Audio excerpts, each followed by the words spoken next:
Bismillahirrahmanirrahim. Class 9 children, now our next topic of chapter number 3 is Newton's first law of motion.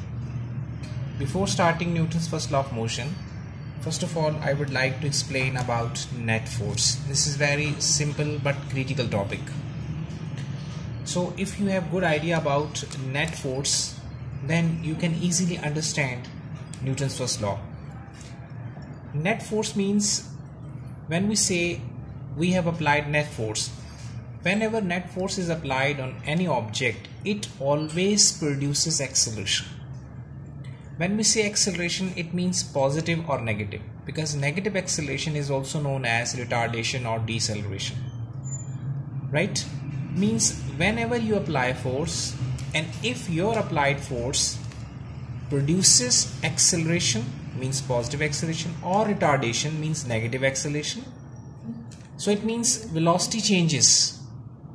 So when force is affecting the motion, means in the form of acceleration, positive or negative, means velocity changes, then that force is known as net force.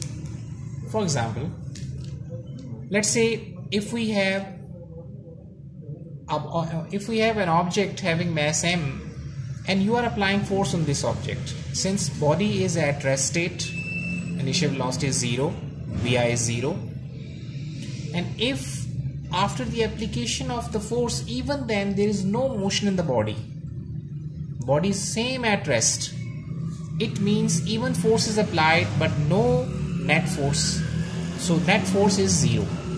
You have applied force, but since velocity is 0, no change in velocity is not changing, acceleration is 0, no acceleration is produced, so you have applied force, but that force is only force, applied force, but not net force, because net force always changes the state, changes the velocity. Is it clear? But if body starts motion, let's suppose if you have applied force and body starts motion, means it gains new velocity. Initial velocity was 0. After the application of some particular force, if the body moves, it changes its velocity. It means now you can say this time net force is applied. Similarly, suppose if we have this object having mass m and moving with some particular velocity. Suppose there is some velocity, okay? And if force is applied to increase its velocity or decrease its velocity, you have two options. Moving body is moving from one direction to another direction.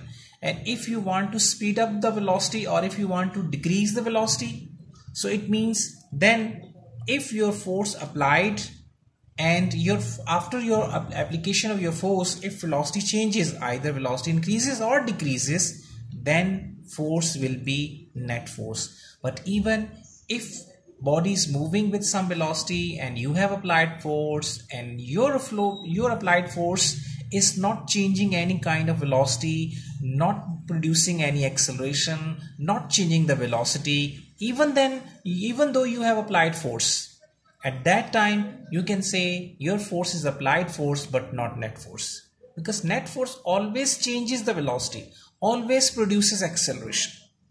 Is it? So this is the basic idea about net force. So in the next video, which is our last video for today, in which we have to explain about Newton's first law of motion. Okay, so please wait for that video.